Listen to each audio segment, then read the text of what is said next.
हिंद दोस्तों, आज current electricity के पार्ट थर्ड एपिसोड में आप सभी का स्वागत है। यहाँ पे हम आज देखते हैं कि इस जगह एक एनिमेशन हमको देखने को मिल रहा है। इस एनिमेशन में हम देख रहे हैं कि एक सर्किट है और ये भी एक सर्किट है। इन दोनों सर्किट में एक खासा डिफरेंस है। सबसे पहले तो एक चीज़ समझनी है कि ये सर्किट क्या होगी। दूसरा, आप इस एनिमेशन में क्या देख पा रहे हैं कि एक सर्किट में बल्ब ग्लो करता है और दूसरे सर्किट में बल्ब ग्लो नहीं करता। अब इसका क्या रीज़न है, तो इसका रीज़न जानते हैं। आइए समझते हैं। क्या आपको इस सर्किट में करंट चलता हुआ दिख रहा है? क्या इस सर्किट में करंट चलता हुआ नहीं दिख रहा? यानी कि हमको समझना सिर्फ इस बात से है कि आखिर ये बल्ब ग्लो क्यों कर रहा है और ये बल्ब ग्लो क्यों नहीं कर रहा। चलिए समझते हैं हम इस चीज़ को, और थोड़ी सी हम इस थ्योरेटिकल पैटर्न्स को भी समझते हैं। सबसे पहले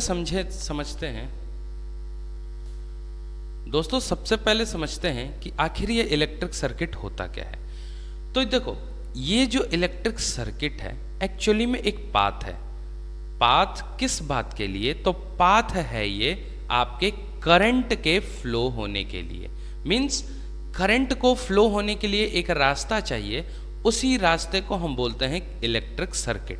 लेकिन इस इलेक्ट्रिक सर्किट की एक कुछ खासियत ये है कि कभी भी ये सर्किट आपका ओपन नहीं हो सकता।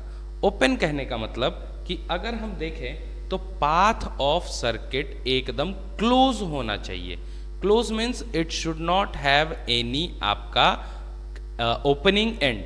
इसका कोई ओपनिंग एंड नहीं होना चाहिए, पहली बात। दूसरा, ये कंटिन्यूअस मैनर में होना चाहिए और इसके पास एक सोर्स होना चाहिए जिससे कि यहाँ पे करंट फ्लो हो सके।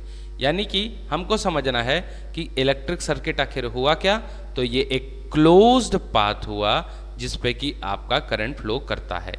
अगर सर्किट ऑन है या सर्किट क्लोज है, ये कब कहेंगे? जब हम इस सर्किट में देखते हैं कि करंट फ्लो कर रहा है, तब हम बोलते हैं कि सर्किट क्लोज है। अगर सर्किट ओपन है तो यहाँ कभी भी करंट फ्लो नहीं कर सकता।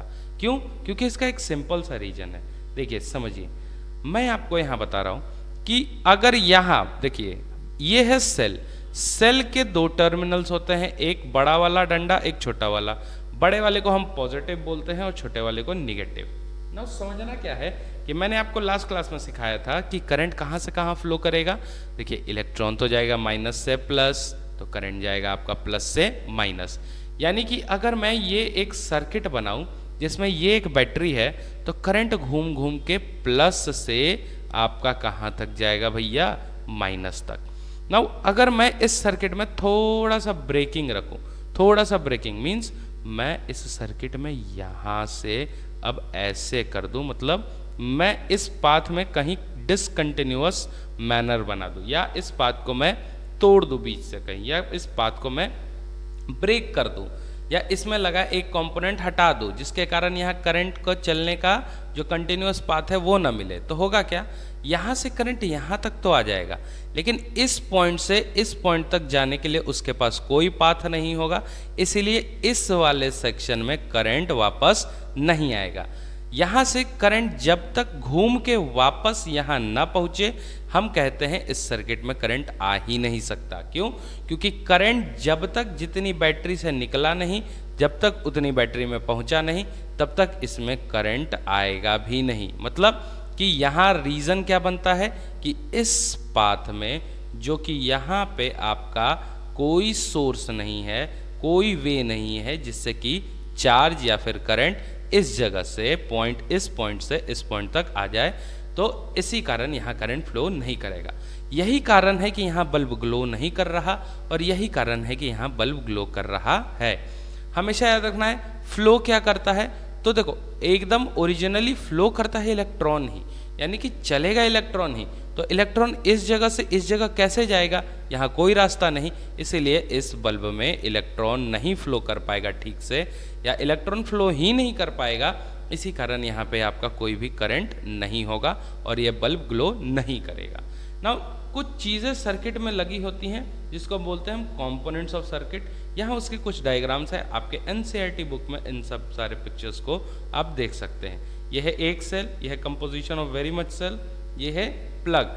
अब देखो अगर प्लग ऑफ है तो हम प्लग ऑफ को ऐसे डिनोट करेंगे, अगर प्लग ऑन है तो हम प्लग को ऑन ऐसे डिनोट करेंगे। अगर वायर का जॉइंट बताना है तो मैं किसी भी वायर का जॉइंट को मैं उसके साथ एक पॉइंट पे डिनोट करूंगा। अगर वायर का जॉइंट नहीं बताना, एक वायर को दूसरे वायर के ऊपर से लेके जाना है, तो मैं ऐसा फिगर बनाऊंगा। इसको बोलते हैं वायर विदाउट जॉइनिंग। अगर कोई बल्ब को बनाना है तो मैं बल्ब को ऐसे बनाऊंगा। So these are various components जो कि इस इलेक्ट्रिक सर्किट में लगते हैं और यूज होते हैं। इन सब का सिंबल आपको याद होना चाहिए। यहाँ मैं आपको एक वर्ड है रियोस्टेट, इसके बारे में समझाना चाहता हूँ। देखिए ये जो चीज़ है इसको बोलते हैं हम लोग रेजिस्टेंट या रेजिस्टर। अब देखो रेजिस्टर या रेजिस्टेंस के बारे में बस अभी मैं इतना बताना चाहूँगा कि ये एक ऐसा मटेरियल है जो करंट को रेजिस्ट करता है, रोकता है। अब रियोस्टेट क्या है? देखो रेजिस्टेंस जो होगा ना, जो जिसका सिंबल ऐसा होगा, इसकी वैल्यू फिक्स होगी, मतलब इसके रोकने का जो कैपेसिटी होगा वो फिक्स होगा।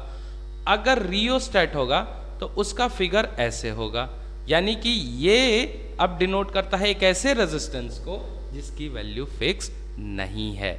हम कभी कभी सर्किट में कम ज़्यादा रेजिस्टेंस करना चाहते हैं तो हम वहाँ इस रियोस्टेट को यूज़ करते हैं। अगर हमको फिक्स रेजिस्टेंस चाहिए तो हम रेजिस्टर को यूज़ करते हैं। आए बात समझ में? तो इसीलिए हम इस दो फिगर में अलग अलग डिस्टिंग्विशमेंट देखते हैं, इसलिए हम इसको अलग अलग तरीके से समझते हैं। यह है एमीमीटर। एमीमीटर हमेशा बताएगा करंट और ये लगता है किसमें? सीरीज में। वोल्टीमीटर हमेशा बताएगा वोल्टेज, ये लगता है हमेशा पैरेलल में। रीज़न क्या है? ये आप जब सीरीज और पैरेलल पढ़ेंगे तब आपको बहुत अच्छे से समझ में आएगा।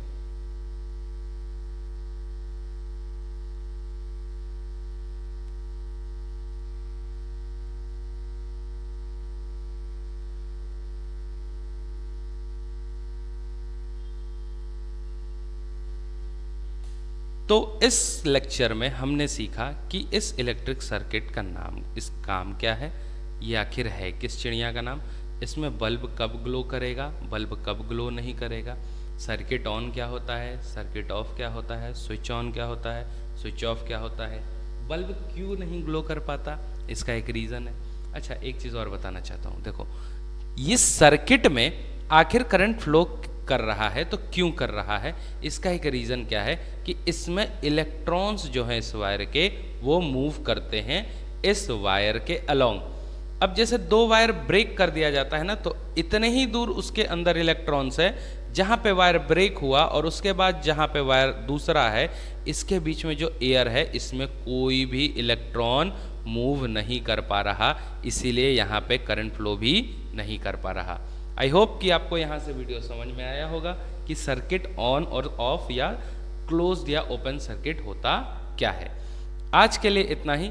अभी नेक्स्ट एपिसोड में हम सीखेंगे प्योरली ओम्स लॉ के बारे में, मतलब नेक्स्ट लेक्चर जो हमारा होने वाला है वो आपका ओम्स लॉ के ऊपर बेस्ड होने वाला है। तो आज के इस वीडियो में इतना ही रखते हैं। अगले वीडियो में हम देखते हैं कि ये ओम्स लॉ होता क्या है और समझेंगे वहाँ पे ओम्स लॉ के बारे में।